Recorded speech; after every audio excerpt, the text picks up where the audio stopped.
Welcome. Today, I'm going to talk about an interesting topic that kind of comes up over and over again when dealing with some of our customers at StatsDrone.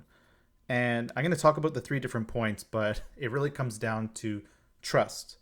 And it's not always phrased as this question, but it kind of comes out as if they're asking it, which is how can I trust you and can I trust you? And the other thing that comes up, so I'm going to talk about the 3 points. The second point is what data does StatsDrone look at? Just to quickly summarize it, quite often we have some customers that assume we can see all of their data, and that's definitely not the case at all. They just assume that we can see everything, and they don't realize that when we ask for help and trying to help them solve their problems or make sure the data is accurate in their app, we just don't know what they're dealing with. So it's the best thing we can do is get screenshots and try to reverse engineer what problems they have. But that's the secondary point. And the third point that comes up occasionally, it's not too often, but it kind of ties into this whole thing of can we trust you, is ownership. Who are the owners of StatsDrone? Well, I'm just going to give you the direct answer right now. I'm the majority owner. I've got a business partner, Daryl Hellier, who's my co-founder. We're the majority owners. We have taken on investors, but we have no board seats given out. And I'm going to get into that. So let me go right back to the start of can I trust you? And I think this question kind of ties into the idea about, well, can I trust you that when you say us as a company, we're not looking at the actual data inside your app. It's, well, how can I trust you that you say that? We have it in our terms and conditions. And I remember being in a situation, well, I actually wasn't in the situation before, but there was another company that produced a stats app that was not a desktop app. So you got to remember, I came from the days when all these stats apps for affiliates were all desktop apps. So what happened was the first cloud version that ever came up that I knew of that was a cloud version was called Adge, ADGE.com. And that is a software that I just felt came out of nowhere. And I personally didn't trust them. Now, did I have a good reason for not trusting them? I just felt, why would you use a cloud version when maybe they could look at your data when you had all these desktop apps available? I just felt it was a bit weird. And at the time, the desktop apps were charging about $25 to $29 per month for unlimited amount of counts. And on Edge, I can't remember the pricing, but it got pretty expensive. I think it was something maybe about 100 accounts you could connect with would cost you something like 250 euros per month. Now, Edge was owned and still is by gambling.com, and they were live for a couple of years, and they eventually shut it down and said they're just keeping it only for their own companies. And gambling.com, let's face it, they own a lot of companies and they're always acquiring sites here and there. So they probably have a lot of accounts. So having this app for them is pretty important. But in when we started building StatsDrone, we actually started as a desktop app. We built it. We actually built two desktop apps, and at the time, even though I was very aware of this whole cloud buzzword and cloud technology, cloud this, cloud that, SaaS this, you name it, I was pretty stubborn and I said, no, we're going to build the desktop app because I believe that trust was really important, and I wanted to show to our customers that we're not looking at the data, and by having a cloud version of it, this was a chance that people might lose that trust. So we built the first version in 2018, and in 2020 we had to shut it down. And basically, we made all the mistakes you could imagine about building one of these apps. And turns out I've talked to so many people that have built their own in-house stats apps, and they failed. And some of them are still running with a half-working machine as of today. So I just felt it was really strange, and then I rebuilt everything with another couple other developers. We've learned from the previous mistakes, and we rebuilt the stats app again.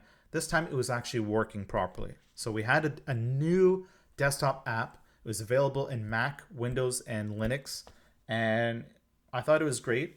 But I was getting frustrated. The things that I wanted to build, it wasn't just another stats app. We wanted to build a lot of amazing features behind it, and I had a laundry list of things that I wanted to introduce as really cool features. And I remember talking to some of our developers and saying, I have this fear that we're never going to get all these things done, and it's all because we're in the desktop environment. And I remember in my case at the time, I used QuickBooks, and I was using their desktop version of QuickBooks. And I remember their app was constantly crashing on Mac, and I was so frustrated using it. I hated it. Eventually, I stopped using the desktop app and I started using their cloud or SaaS version of it. I mean, they did the same thing. I don't know why you needed one when the cloud worked pretty fine. But I found a lot of people were complaining about their app as well. And I started hearing that a lot of companies were rapidly moving to the whole SaaS environment, and this whole desktop app was a common problem. I mean, if you want to support three operating systems, that's a lot of work. And even if you kick Linux out of that box and you're still supporting two, there's so much that can go wrong, and just building things is really slow to deploy. So we made that jump there, and I just remember thinking, this feels just like the whole QuickBooks thing. So long story short, we decided to jump in the cloud. And I remember we had one person on our team, and he was really not happy. He was like, the way it was in the old days is the way it should be. Like, there's no need to go for the cloud. And I remember we made the decision to say we have to go to the cloud. We are risking losing a couple customers along the way that would rather stay in the desktop environment. I totally get that. But I believe there's a really strong future of these stats apps. And in order to make them that bright future, it's got to be cloud. And sure enough, all these new competitors that are coming out, they're all cloud based. And we're starting to look at the desktop apps as going, these are a little archaic. They're not advanced. And we can actually see the speed at which it takes to build and evolve and to just kind of stack things on it.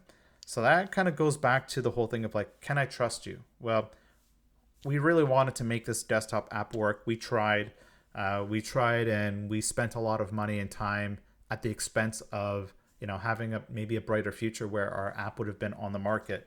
So we made the painful mistake, but looking back at it, we learned some painful lessons. But that's why we're now the cloud, and now we're a SaaS company. It's I couldn't imagine ever working with the same app in the desktop environment again. I would rather just not do the app at all if I was told that I had to go back in and make it desktop. So going back to the core question of like, well, what data do you look at? The only thing we do as a company is we have some different tiers of plans. And if you're connecting multiple accounts, let's say you're that super affiliate that buys different companies and you have like 4 sets of, Bet365 partner accounts, that's where we kind of say, well, if you're connecting to multiple accounts, we want to restrict that and kind of pay attention to it. After that, the only thing else we want to know is we're trying to make affiliates move more towards the API environment where our app was started off as scraping with username and password. We started adding API, and now there's a big push for API everything. And this is happening because many affiliate programs are now enforcing 2FA.